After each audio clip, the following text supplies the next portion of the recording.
Three Films and a Podcast has no claim of ownership on any film footage used in this episode. All film footage is owned in its entirety by the copyright holders and is used solely with the intent of film criticism, commentary, and education under fair use law. And just like every car in Too Fast, Too Furious, this podcast contains spoilers. Enjoy.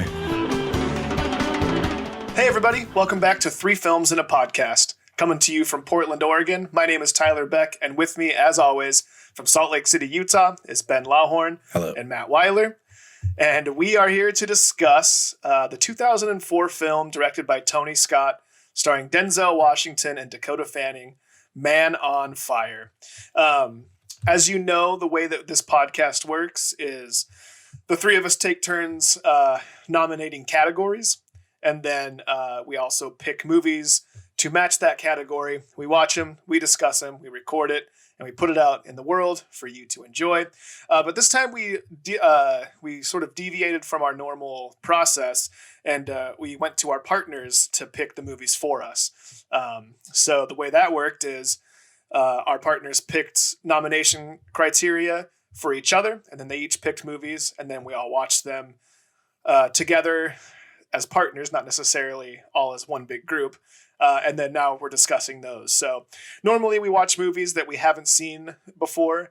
That's the whole point of this podcast. But this time, my partner Alex chose Man on Fire. The criteria was her favorite actor, who happens to be Denzel Washington. And who was that? Angie that gave her that criteria? I can't remember. Yeah. Gosh, man, we nominated these movies so long ago. It's been a while, yeah. It's crazy. It's been so much fun, going through all the other stuff and all the stuff that's come up organically as we started this podcast. Because I feel like we made these nominations before we decided to do the podcast, right? They were very close around the same time, I think. Yeah. Mm-hmm. Yeah. So it's been fun because we've known that we were going to watch this movie for a long time. And it's one of my personal favorites, one of my favorite Denzel Washington movies, one of my favorite just overall movies. It's not one that I think about all the time, but as soon as it comes up or it's mentioned or I think about it for whatever reason, I get excited because I do love this movie. And I know Ben had a similar feelings about it. And I'm learning, as Matt saw it for the first time today, that he might not have enjoyed it as much as we did, but we're going to talk about that. And on that note, I'll throw it to Matt so he can give us a summary. And then if you wouldn't mind, just go right into your review and your letterboxd, and we'll go from there. Defend yourself. This is your dissertation here. You better. This is great. In front of the trial. I love the conflict. Yes. Well, I think to start this off, Angie and I sat down to watch this, and she immediately broke into song spoofing Alicia Keys singing, "This man is on fire." I think we all did. She was tapped in my head, I think. Yeah. Yeah, I'd like to retroactively make a music video of montage of like Denzel in this movie with that song playing. Man on Fire. It's about a washed up alcoholic ex special forces Navy officer who doesn't really have a lot going on in his life. He visits his buddy in Mexico and learns of a family that needs a bodyguard. And so he takes the job. Things don't go as planned, and he finds himself on a revenge mission, basically for the rest of the movie. And, it was cool. I mean, I realized as I was watching it that I don't watch enough action thrillers anymore. I feel like there was a period of time where Hollywood was cranking them out like 10 a year. Yeah. Maybe even more. Whereas like they just knew that it would make money. They knew that if they threw Denzel in, Liam Neeson in, Will Smith, like anybody in an action thriller is going to make them money. And honestly, that's probably still true. But I realized that like I revisited the Bourne series this year, and I still hadn't seen the third Bourne movie, and I didn't even know there was a fourth Bourne movie, and then I watched that too. So I'm behind in the action thriller game. Yeah, you are. And wait, did you watch the fourth with Damon or the fourth with Jeremy Renner and then the fifth with Damon? Fifth with Damon. Okay. I didn't watch the Jeremy Renner. I missed the fourth one altogether. Yeah. So I really liked the movie. Like I had fun. I feel like these were the ones that I was used to like going to the theater, and it's what everyone reduces to like a popcorn movie. Like, oh yeah, it was a good popcorn movie. Yeah. Just because it was a lot of fun. There's some twists and turns, things that you're not expecting. Good action sequences, great like one-liners, great dialogue, awesome like Denzel moments, which any movie with great Denzel moments is just going to be a great movie. Period. Yeah, exactly. So on my letterbox, I just essentially said, I won't read the full thing, but I just glazed over the fact that like, I gave it 3 stars. It could be a 3.5-star movie. I was kind of going back and forth the whole movie. I think the reason why I settled on 3 was I felt like there was some unanswered things that came up in it. Like it didn't really get into like the history with like Christopher Walken. And honestly, I thought that Christopher Walken's character was going to play a bigger role than he did. Yeah. Yeah. It was like he said he was like in between projects. So like we've got Walken for 2 weeks. We get 5 scenes. So yeah, it's like he's his friend at the beginning who sets him up, and then he's like semi-involved in like the revenge plot. Yeah. But then like is just kind of there in a couple scenes, like talking to other people, which I didn't mind because I felt like it was a very tame Christopher Walken, which he kind of in between the phase where like he was sort of a budding star villain and sort of the overused, overly Christopher Walken character. Like he was kind of right there in between, which was cool. But then also he's really walking a tightrope there, would you say? Yes, he is. Man on wire.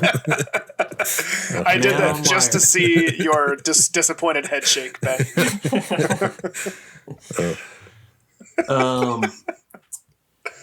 Brings up his alcoholism, which is like the distinguishing attribute that his character has at the beginning of the movie. And then he has like this moment where he's contemplating his life, which changes like the transcourse of the movie. And it doesn't really explore the alcoholism again. And so I thought that was kind of odd. Other than I also thought some of these like dragged out montages were kind of strange. Yeah. And I attribute that to the fact that it came out in 2004 and that's kind of the way people did things during that time. It's I feel like that's right around when like digital editing was a lot easier. Like that's got to be right around the time when like, you know, Final Cut or Premiere or whatever was really starting to grab hold. Yeah. And it was just really easy to make edits like that.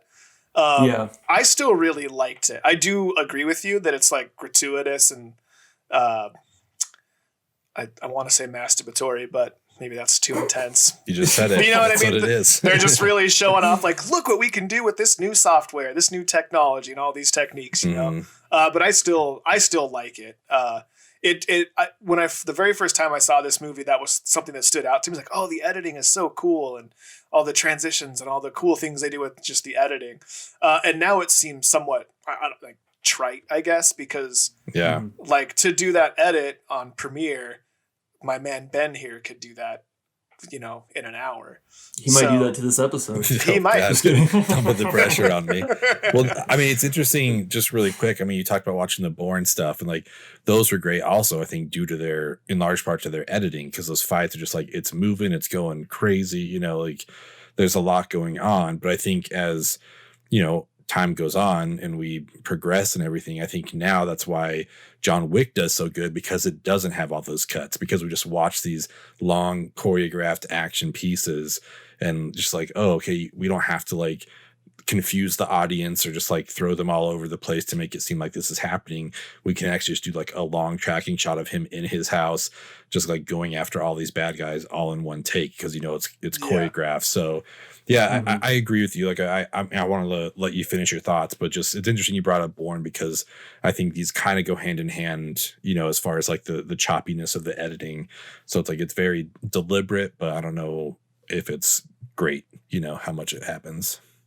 Well, there are some sequences where I just like where a montage happens, like after the torture scene in the car, there's like afterwards, there's like this like these weird editing montage of him like just like, I don't know, like smoking a cigarette, like thinking like, it's like, what is this? is this an alcoholic withdrawal? Like, is this serving the narrative of like it? Because it felt disorienting. Like it didn't feel like, it felt kind of surreal. Like, is this an acid trip? Like, what is going on? Yeah. He just tortured this guy. Like, what is it? What am I supposed to feel? And so there's a lot of that in the movie that I just wasn't sure. Like, is that the director kind of like showing alcoholic withdrawals? Like that would make sense to me, but then it's like not going all the way to like solidify that. But I just kind of resigned to the fact that it was probably just 2004, and kind of like Tyler said, like, look what we can do. Yeah. Like look at this cool stuff we can do. But speaking of that torture scene in the car, that was the most interesting use of the song Oye Como Va that I've ever heard. Without a doubt. Okay.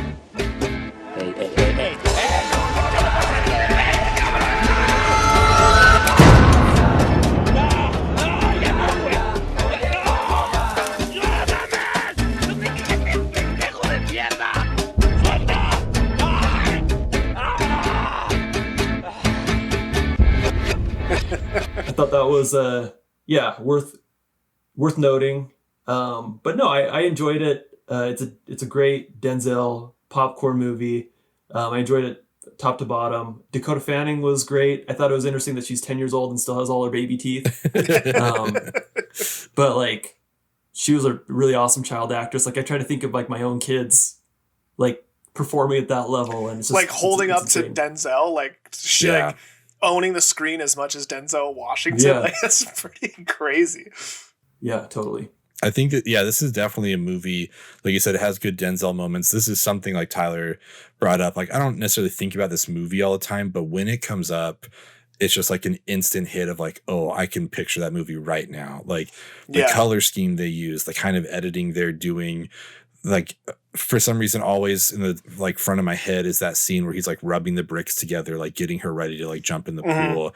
Like that's always the very first thing I think about is their whole training montage with that kind of stuff. So, I agree with you. It was interesting to read your letterbox because I hadn't really thought about the fact that like these edits could be trying to like emulate what drunkenness is like or something, because two of the three of us on this pod have been there, and it's like, sometimes like you think of things like 3 times in a row, it's like, you've already talked about this. Like this is fine, So like, I could think about it in that sense. I'm like, oh, like I kind of get it, but I am also with you where I don't know if it was intentional. Like, I think it could have been done differently if it was a thing where at the beginning of the movie happens all the time, but then at the end, once he's sobered up, like we just don't see it anymore.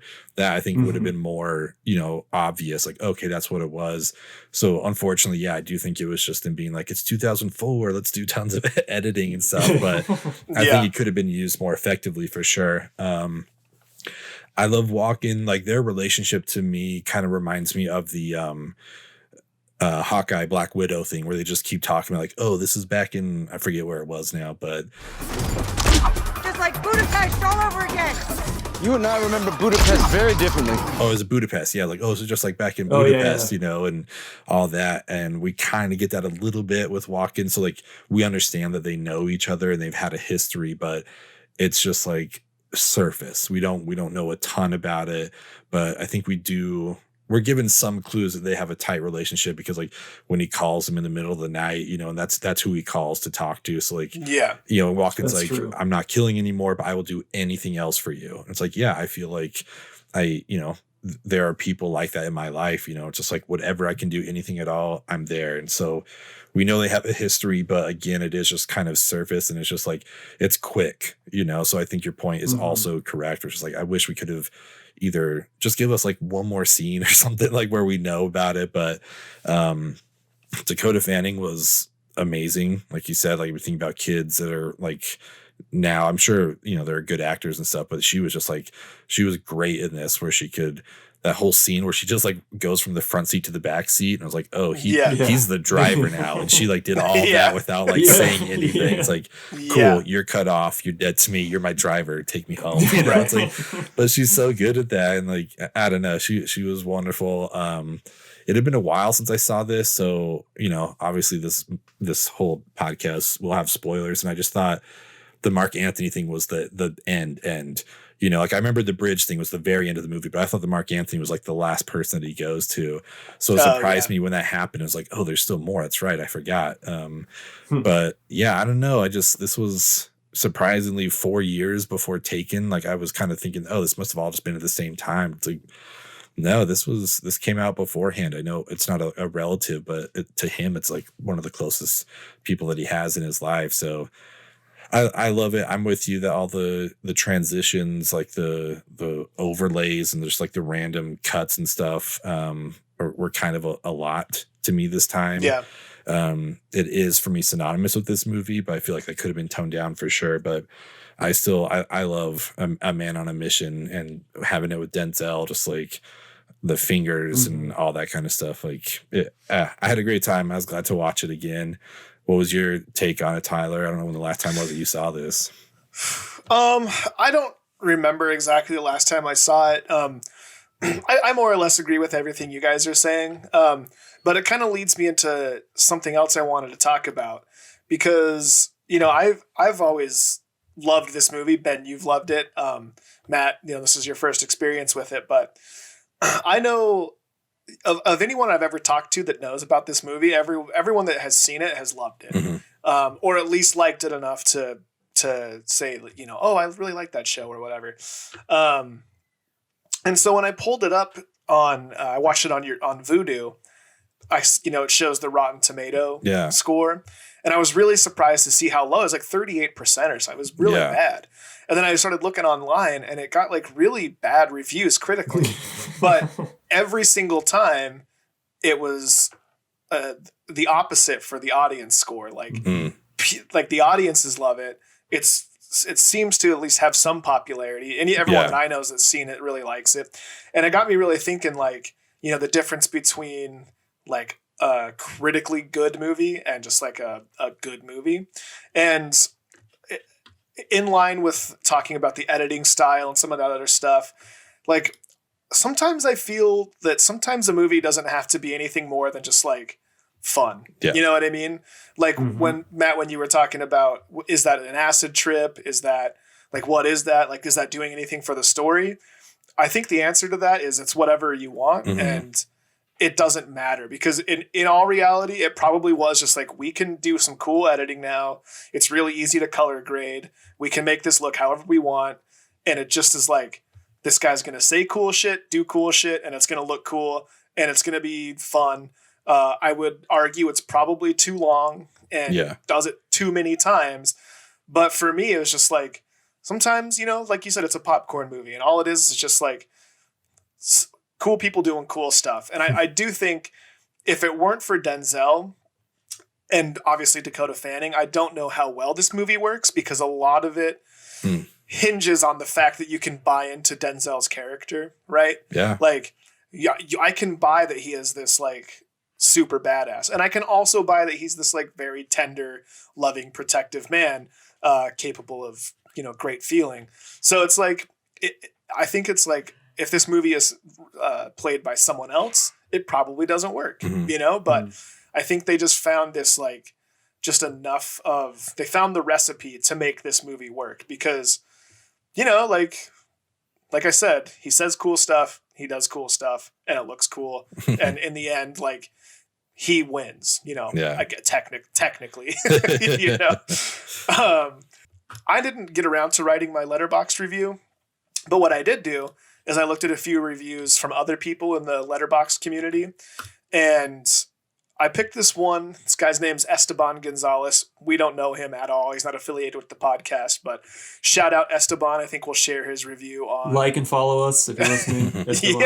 Yeah. Shout us a follow. But the first thing he put up here is one of my favorite lines from the movie. Speaking about saying cool stuff. And this is a line from Christopher Walken. And he says, "A man can be an artist in anything, food, whatever. Depends on how good he is at it. Creasy's art is death, and he's about to paint his masterpiece." And it's like, that's such a like gratuitous line, and nobody talks like that. You know, like if someone said that to you, you'd be like, "What the fuck, dude?" Like, okay. But even in that setting, even if you know the world even if you're in that world, if someone talked like that, it's like, okay, man. Yeah. But that's what, like, to me, that line is what this whole movie's about. You know what I mean? It's like, it's just this gratuitous, like, let's just make him be as cool and as badass as we can. We're going to put these cool people on screen. And I think that's the whole crux of the difference between the way that critics viewed it and the way that audiences viewed it. Because if you look at it critically, there's all sorts of holes in it. Matt pointed out a bunch within a minute, he pointed out a bunch of holes. But for me, it's just like, I don't know, man. I just like it. It's just fun, you know? And along the lines of lines, like one of them that stuck out to me, because to go back, we've talked about like my senior project that we shot at a local restaurant here, all that kind of stuff. And I had to submit the movie to get reviewed by my class.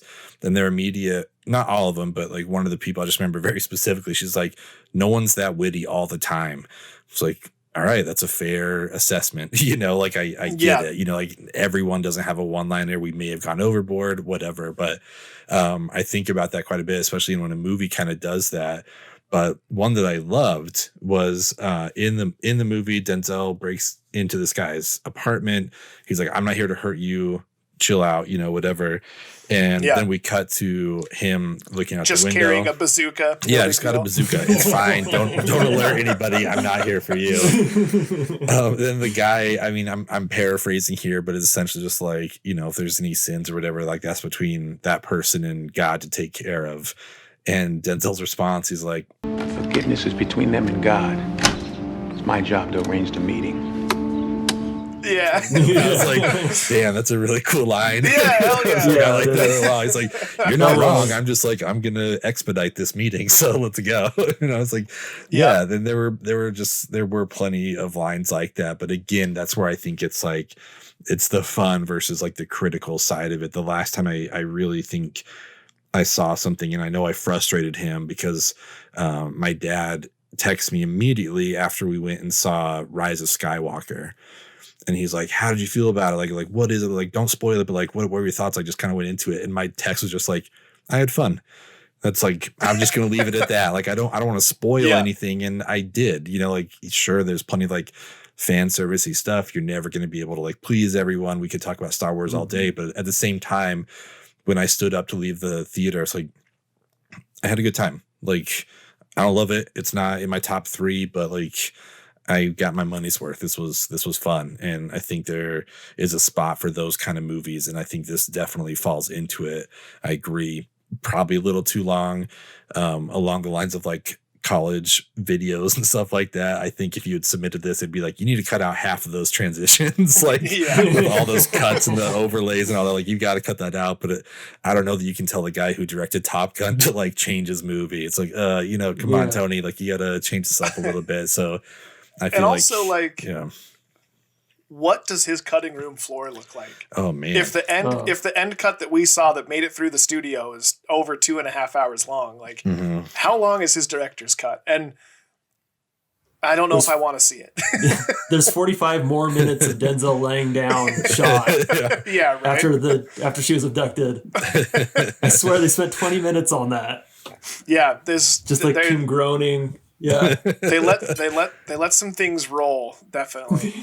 One thing, if I was a QAnon believer, to our followers out there that are QAnon, I don't know what to say to you, but this is my QAnon theory, and I've talked about it with Alex because, like, we binge watch The Office all the time or many other shows, and we'll notice new things, and I'm like, do you think it's possible that they just add stuff in and just put it on Netflix? Like they just digitally put in like something on the wall or something. You know what I mean? And for me in this movie, it was the use of the song Blue Bayou. I don't remember it at all. Same. But it was such a huge part of this movie. I'm like, they put that in later. I did not remember. That's my Berenstain Bears thing. Like that song is such a huge part of this movie. And I don't remember it at all. But and then they play it like, I don't know, 6 times. Yeah. like his parting line to PETA and stuff. I was like, I did not remember this having this much of an impact in the storyline, and also he's just like she's like, what music do you like? I don't know. And then he goes to his CD stand. He's like, I'm going to take Linda Ronstadt. Like, Yeah, what? I don't Like, know. why is that the one that you take? Like, that's such a, I mean, I get it for the movie, but it's like in real life, if I went with someone who didn't know what they liked and they just picked up the greatest Linda Ronstadt, like, listen, this is not the first music you need to listen to. Like, there's other stuff we can get to, but it's like, you obviously like some music, Creazy. Yeah. Just open up to this little girl. It's going to change your life. And I loved Creazy going to the nightclub, like dressed all hit. Oh my God. That was one of the things where I definitely had an eye roll. I was like, oh, I do not remember this. Like, just like, I'm going to dress like a cool guy now. Denzel can't, but if you think about it, a guy like him who just wears a suit all the time, he doesn't go to clubs. How would he know what to wear? Yeah, exactly. I mean? Like it fit the character for sure. Like he just dressed like he knew cool kids dressed like in high school when he was in high school. Yes, exactly.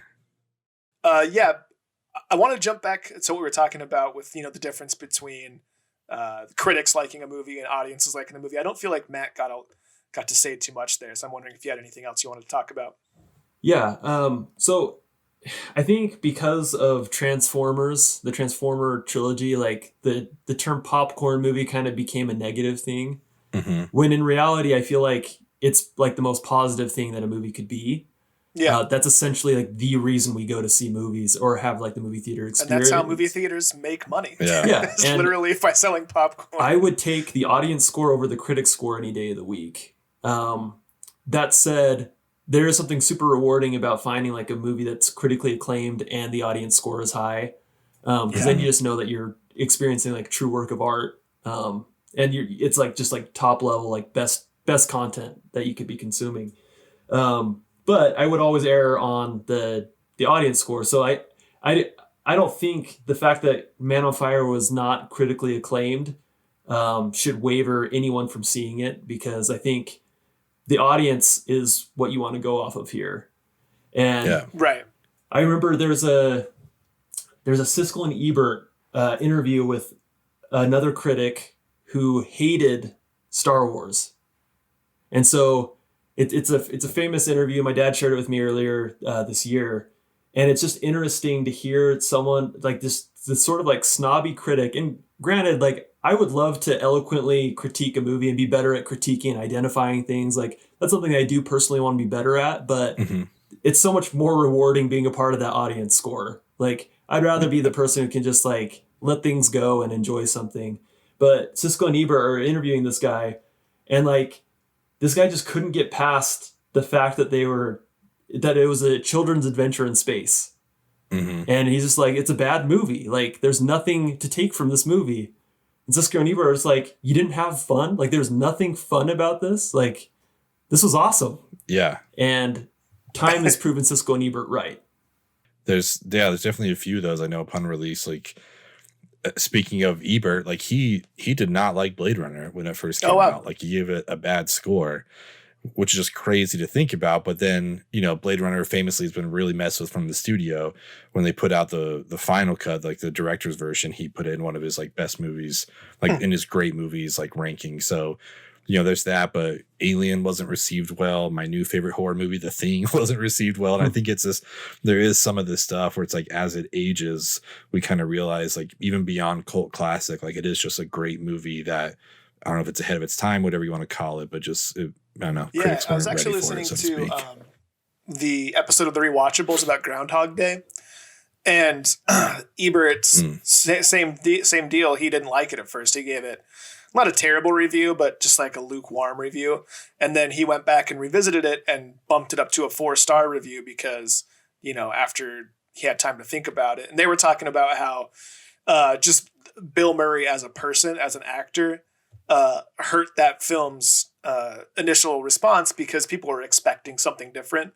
They were expecting like Ghostbusters or they were expecting like Peter Venkman or whatever, and instead they got Phil Connors, and so I think maybe sometimes like we talked about it before, like I didn't necessarily love The Big Lebowski the first time I watched it. Now it's my favorite movie ever, and I think I can't remember the other examples we came up with. So sometimes I think like just coming back on it with a fresh point of view and some new eyes can do you a lot of good. So on that note, I thought we would do for our Rushmore Mountain this week. I thought we could do our favorite movies that were critical failures that ended up being, popular in the public eye. These are OR scrubs. Oh, are they? I would like for Matt to tell me his first. Oh, wow. Okay. Yeah, that's you. Well, let's just start off with, we'll go with a Robin Williams classic, Hook. 'Tis true, Peter. Time does fly. And so do you, I see. Was Yes. not well received. Yeah. Which I don't remember and- because I was a kid and I loved it. Yeah, so I didn't, exactly. I didn't know that it got poor reviews. We didn't have Rotten Yeah. Tomatoes back then, so Yeah. we couldn't look it up. And I didn't read the newspaper, so. Yeah. But yeah, I was shocked to see Hook have a low tomato score. Yeah. And I guess I haven't. It's funny how you don't even look. I've stopped even watching movies through the lens of as a critic if I already loved them as a kid. Yeah. Like it just doesn't matter to me. Right. And I feel like that's actually where this toxic Star Wars fandom has come up, because you have people who did not watch the original movies through the lens of a critic. They just watch it through the lens of a kid growing up, loving Yeah. them. And then these new movies come out, and all of a sudden everyone wants to be a critic. And it's weird, but Hook is awesome. I love that movie, and I can't remember what it got on the tomato meter, but it wasn't. It's pretty bad. I try to keep mine below like 40% or 50%. So Yeah, Hook it got less is than 50. 29% critics, 76% audience. Perfect Yeah. example. And that may come up later. It might. Okay, great. Ben probably has more to say on it than I do, but that was my number one. Not all these movies I'm like huge fan of, but there are movies that I enjoy that scored poorly. Second would be Armageddon. Oh, that's a good one. That one did not do well critically, but people loved it. I remember people just loving Armageddon. I still love it. In fact, it was on a week or two ago, and I sat and watched it from like midway through the movie. I'll never forget the first time I saw the roundup scene. And what's the actor's name on the motorcycle? Come and get Papa Bear. He's driving the motorcycle in the desert, and they're trying to recruit him. Yeah. I don't know. I can't It's remember. Liv Tyler. Yeah, it was Liv Tyler. It's Liv Tyler, yeah. Come get Papa Bear. But yeah, just like the initial rounding up of the gang and how wild Steve Buscemi is in that movie. Very jealous of your pick here. I wish it was on my list. I didn't even think about it. So well done. I feel like we could fill these up with just Michael Bay movies. I mean, talk about Honestly, Transformers and stuff. I mean, It's like, yes, we could. Yeah. For sure, yeah. But Armageddon's got to be the best Michael Bay movie, right? Maybe? Or is there It's pretty good. It's probably the best. I think if I'm, desert islanding, I'd probably take The Rock just because I like the Sean Connery, Nick Cage True. Yeah. of it all. But Ed Armageddon's Harris. probably the more filled out movie for sure. Yeah. Okay. Yeah, it'd probably have to be Good point. Armageddon for me. Next one I have up is Teenage Mutant Ninja Turtles, the original. Ooh, Okay. Yeah. So good. Your list, Yeah. your list is like, damn, why isn't this my list? Exactly. I mean, TMNT, like, that had to have been just a phenomenon that adults were just like, what the freak is this? Yeah, it's like, Yes. what? And it's just Teenage like, Mutant Ninja Turtles Mhm. that eat pizza and don't use their weapons. They just like throw swords at fire hydrants and you would think it's a talking rat. for how much I love the Ninja Turtles as a kid, you'd think I would know more about like where they came from as far as like creatively.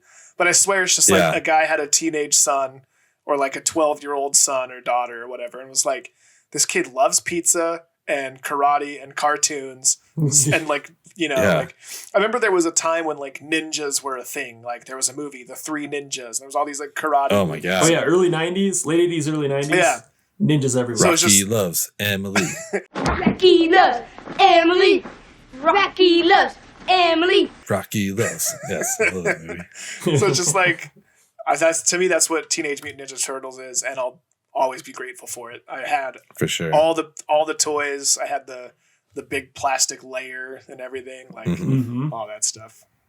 Well, I mean, here we are, and we have more generations of Ninja Turtles on the horizon. So that's another thing that critics you got this one wrong. Okay. It's okay. It's true. You were wrong. Next one I have up, and I have some runners up that I'll mention, but I had to put Mortal Kombat on nice. number 4 Yeah. on my list. Another movie that it's not a great movie. Like objectively, so some of these like are good movies just because of nostalgia. That's objectively not a great movie. It's essentially a ripoff of Enter the Dragon with a Mortal Kombat video skin over it. But I loved that movie growing up. Everyone I knew loved that movie growing up. Everyone loved that game. And so it didn't surprise me to see the tomato meter down, but audiences liked it. So Mortal Kombat's on there. Some runners up I had were Big Daddy, How the Grinch Stole Christmas with Jim Carrey, Ron Howard. It's an interesting one. And those are my 2 runners up. Okay. Yeah. Nice. It's a good list, man. I'm very jealous. Yeah, it's interesting hearing your list because as I was compiling mine, I kind of realized that so many of mine and so many of these kind of scores revolve around comedies. And I think it's because it's subjective. Yeah. You know, like the critics can just like it or not like it. But with your list, it's making me think also just the age group. You know, these adults are going to watch Ninja Turtles who probably don't watch the cartoon or anything. You know, they're like in 90 whatever, they're walking to a theater and they walk out like, what in the hell did I just watch? Like, no, this is not good. You know, like, so it makes sense. Like whether it's like the critics aren't the target market and or the comedy of it all, where it's just like, I think even between us, like, I know I've watched movies that people like, and it's like, was I just in a bad mood or something? Like, I don't know why I didn't like it. Maybe I need to give it another shot. So there's so much of that goes into it. But I mean, as you'll see with my list, it's almost like they're all comedies. And I just feel like that was kind of like the recurring theme here is like, I think it's just subjective. And if you like that kind of comedy, like I love Tim and Eric, but I would not just suggest it to everybody because I know that it's not the kind of humor that everybody likes. Hi, I'm Eric, and welcome to Eric's Premium Prices. I've got all the premium prices. I've got $19.99 for sale for $20. You come to me when you want fine European prices. They're premium. Come on in, buy $35.50 for $40. Oh, lay an egg. You know, but I also know if I find someone who likes it, then like, cool, like I like you, we're on the same wavelength, better or worse. Like I like that. It's a nice like friendship litmus test. Yes, exactly. Yeah. So with that being said, I will go into my list. Number 1 for me too was Hook. I mean, that's just right place, right time. I love that movie. It's interesting to me. Spielberg, I think it's one of his least favorite movies of his own. Yeah, that's strange. Which is just so strange. I'm like, man, there's an audience for it. People love it, you know, but I think there was just so much production that went into it. And he just felt like he wasn't able to make the thing that he wanted to make. I know it was originally supposed to be a musical, like the first script and stuff. So it was like, there was I believe it was Michael Jackson was attached to it at one point, like before it all went to, I think with Spielberg, it was Michael Jackson. But anyways, like I love what it turned into, you know, like that's still one of my favorite movies. I love Bob Hoskins, Dustin Hoffman, Julia Roberts, like all these really good actors that are in this kid movie. You know, like one of my favorite facts knowing about growing up that now just everybody knows about, but it's like, did you know that pirate that goes in the boo box is Glenn Close? You know, it's just like, she was just on set, you know, just like, oh, let's put her in. You know, now everyone knows about it and that's great, you know, but Hook is just one of my absolute favorites. That was breaking news to me just now. I didn't know the Glenn Close trivia. Yeah, at the opening, where it's just like, who didn't believe me? You know, and that's Glenn Close. So, and one more fun fact that I want to share with you guys is when Tinkerbell's flying off and sprinkles the dust on that couple that starts floating. Do you guys know who that couple is? I do not. It is George Lucas and Carrie Fisher. Oh, no way. Yeah, which is also kind of cool. You see them for a little bit. It's like silhouette. You can't even tell, but that's So that's cool. Anyways, done with fun facts for now. But yeah, Hook would take my number 1 spot as well. Nice. Another one that I think was pretty well received by the audience, and again, it's a comedy thing, is Ace Ventura: When Nature Calls. I I really feel like Jim Carrey was divisive back in those days. Like people either really liked him or they didn't. And it was still early enough on to Jim Carrey that I think the critics were still out on him. Yeah. You know, it's like, I'm not into this at all, but I think that's a great sequel. That's a really good sequel. I think about the Slinky bit all the time. Like, Oh, man! Can you believe it? It was right there! Can I do it one more time? Please forgive me, sir, but if we don't hurry now, we might miss the plane. Of course. How selfish of me. Let's do all the things that you want to do. I do love that. And then my final two, one is my favorite Gene Wilder movie of all time. It's called See No Evil, Hear No Evil. It's him and Richard Pryor. I've never seen it, but it's one that it's been on my radar for a while. Oh man, it's so good. You know, as the person who puts these together, I'm already debating on what clip to put in here because I love so much of that movie. You're blind. Yes, I'm blind. How can I have the job? I had no idea. I'm sorry. Now you know. Can I get the job? You're really blind? Yes, I'm really blind, man. What are you, fucking deaf? Yes, I'm fucking deaf. You know, long story short, for people who haven't seen it or heard of it, Richard Pryor is a blind person and Gene Wilder is a deaf person. And they happen to be like in the scene of a murder. And they're trying to figure out, it's a murder or robbery. I don't know. I should look that up correctly. But so obviously between them, they don't have like all the answers. Like one person heard it, one person saw it, but like, how do they, you know, figure out who it was? So it's a really hilarious movie. And I know stuff like Stir Crazy and those movies get, you know, lauded as their greatest things. And I don't necessarily disagree with that, but I love See No Evil, Hear No Evil. And then I think my most divisive movie that I stand by forever and ever is called Kung Pao Enter the Fist. That has a 13% critic rating and a 69% audience rating. It is such a weird movie. It is so weird, but it is one of the first times I remember in my life crying in the theater. Graydon went and saw it and came back and told me about it. So then we went to go see it. And I was just like, oh my God, this thing is so funny. It's just like this dude took like it's from 3 different old Japanese movies and spliced this like story together. And it's the guy that does the thumb wars thing, like where they put the face on the thumb and do all that stuff. Oh, I don't know if you guys are familiar with that at all. But anyways, he put this together and it was just like really bad dialogue, but it's all done on purpose. So it's hilarious. You know, it's like someone's mouth moves and nothing happens. And like 2 seconds later, you hear the audio, but it's all done intentionally. It's just it's not a great movie, but I love it so much. Like it's definitely one that's like made for the audience. So that would take my last spot. So I've got Hook. It's a great pick. Ace Ventura, When Nature Calls, See No Evil, Hear No Evil, and Kung Pao. Nice. I love it. Well, we have one unanimous decision on all of our lists. Okay. I love it. My number one will be Hook as well. You paunchy sag bottom cute pot. You are a very poor role model for these kids. You know that?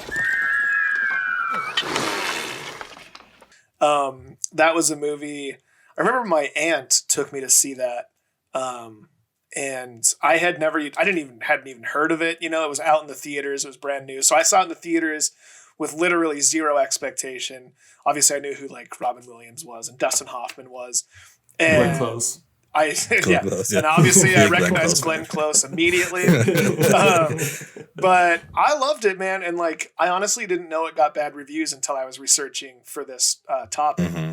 And you guys were actually before we were recording when we were on Zoom.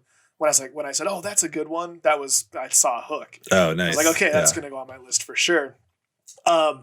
It's been one of my favorites. It's got one of my most personally quoted scenes is when Toodles opens the door and sees it snowing and slams the door in their face. Every year, the first time it snows, it's the first thing I think, and it makes me happy. It's made me happy every year since I saw it. Remember, dears, first impressions are the most important. Shoes tied, shirt tucked. You know this. What? Remember, you're in England, land of good manners. Uncle Toodles. It's snowing! I'll forever be grateful for Hook. And then also the Don't Try to Stop Me Smee. That I literally was just talking about that with Alex not too long ago. There's so many great oh, there you are, Peter. Like that. I think about that all the time dude. I do that to Taco way too much. Yeah. Oh, there you are, Taco. I think about that movie all the time. And so it really surprised me that it got such bad reviews. And I think we've talked about it plenty, so I'll move on. The next one I'll talk about is So I Married an Axe Murderer. I saw that for the first time maybe 6 or so years ago when I still lived in Utah. And I had heard that, it wasn't received well. I remember it came out in a time that I could remember. It was 1993, so I was 10. So it was on my radar.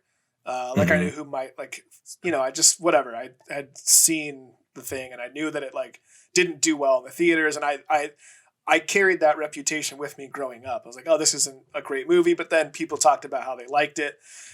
And within the first few minutes, the very first scene, and Mike Myers does a very Mike Myers thing. I won't try to do it. Yeah. But when he gets his coffee, he's like, oh, I thought I ordered a large, and it's this giant coffee or whatever. Excuse me, miss. There seems to be a mistake. I believe I ordered the large cappuccino. Hello! And it's just I was like, oh, this is going to be so bad. He's doing such a Mike Myers thing, but then it instantly gets better. And it's one of my favorite, I don't know if I'd say it was one of my favorite movies, but I liked it a hell of a lot more than the reviews did. So, his character is the dad. Look at the size of that boy's head. Shh. I'm not kidding. It's like an orange on a toothpick. You're gonna give the boy a complex. Well, that's a huge noggin. It's a virtual planetoid. Has its own weather system. Heed, move. His Scottish accent. Oh, that's so much. Yeah. Yeah. I mean, it's probably not something that reaches my screen a whole lot, but I definitely liked it a lot more than I thought I was going to. So I'll put that number 2. The next one that really surprises me because it's one of my favorite. In fact, I think it's the only movie I have saved to my phone because I had saved it to my phone at a time when I was traveling a bunch before you could just get Netflix and download whatever you want at any time or just, watch it over Wi-Fi. And I saved it on here and I would watch it on trips all the time as The Secret Life of Walter Mitty. Oh, yeah. I love that movie. The scene where he takes off in the helicopter and they're playing Major Tom or whatever, David Bowie, and Kristen Wiig's watching him fly away. The scene with Sean Penn talking about whether or not he's going to photograph the snow leopard, all that stuff, man. Just such a cool adventure movie. And I don't know. I've always loved it. And it really surprises me that other people didn't like it. What are you guys' thoughts on that one? I haven't seen it. I enjoyed it. I saw it. I had a roommate at the time who was like, oh, you need to see it. And I did. And I enjoyed it. And I've never watched it again. So I will sit here and be like, yes, I love that. But I just have vague recollections of what's happening. Yeah. I did not remember that Sean Penn was in this. So that's my level of experience with it. I don't know. No, that's well fair. enough to know that I liked it, but not well enough to fully sit here and be like, yes, I definitely remember that scene. For sure. I remember really liking it. I remember it had a cool soundtrack and a lot of cool scenes in it. I remember I just had one, and like Ben, I only saw it the one time. But my one critique of it was no one would ever trade Stretch Armstrong for a longboard. I thought that was a bit of a stretch. Yeah. Hey. True. Also, that longboarding scene in and of it's there's definitely things that don't hold up. He's on top of a volcano, and then he somehow with his longboard gets to wherever he's going. I don't remember the exact scenario, but there's a lot of stuff that doesn't make sense or hold up. But I think it falls in the same line as what we're talking about with Man on Fire. Is it just looks fun. It looks cool. The cinematography is really cool. And it's got a great soundtrack, and he's just this guy off doing cool adventures. Because my life is dope, and I do dope. And I think that's all it really needs. It doesn't necessarily need to, it doesn't have to be bulletproof plot wise. But I agree. I would not trade my longboard for a Stretch Armstrong. This movie is the first thing that I thought of for this category. It's one of my all-time favorites. It's Dumb and Dumber. I remember when it came out, I remember my grandfather talking about it specifically, like, this movie got 0 stars, it was just this, critics hated this movie, but people really liked it, including myself. I don't know how you guys feel about it, but I'm not going to sit here and talk about Dumb and Dumber too much, because I would have a hard time believing that anyone listening to this podcast hasn't seen it, but no kidding. It's and it's like what you were talking about with comedy being subjective. It's like, this is not a good movie, but it's just so funny, and it's just fun to watch these two idiots do their thing, bouncing around head to ass. I showed a clip. I haven't showed my kids the full movie, but I showed the scene of him and Aspen doing the blue dart. My kids watched that repeatedly, roaring with laughter. Oh yeah. Yeah. It's fun. There's Still just some funny. there's so many funny lines in there. We don't need to get into a line fest here, but just you've been wearing 2 pairs of gloves the whole time. It's like, yeah, we're in the Rockies. Just that kind of stuff. I mean, it makes sense. Also, you're an asshole. You're not giving him a pair of gloves. I love that movie. That movie's great. Yeah. And I don't have any honorable mentions. I'm sure I like my list. I don't think I would switch it out. Armageddon did make me sad that I didn't think about it. It might take the place of So I Married an Axe Murderer, but so my list would have been is Axe Murderer, Hook, Walter Mitty, Dumb and Dumber. And I think that's a successful Rushmore. Was there anything else that we didn't touch on that you guys wanted to talk about? I mean, it's a over 2.5 hour long movie. But I think we've covered it as much as I think we've done a good job. I think we've all agreed that it was too long. So while there might be more stuff we could talk about, I think we should follow our own example here and just feel like we don't need to show or talk about every single thing. It's an enjoyable movie. It's fun. If you like Denzel, if you like those kind of revenge mission movies, I highly suggest it. Yes. Like suppository stories. Go for it. For sure. I'm just realizing that if the version that we saw was the director's cut, I think it would be the perfect director's cut movie, right?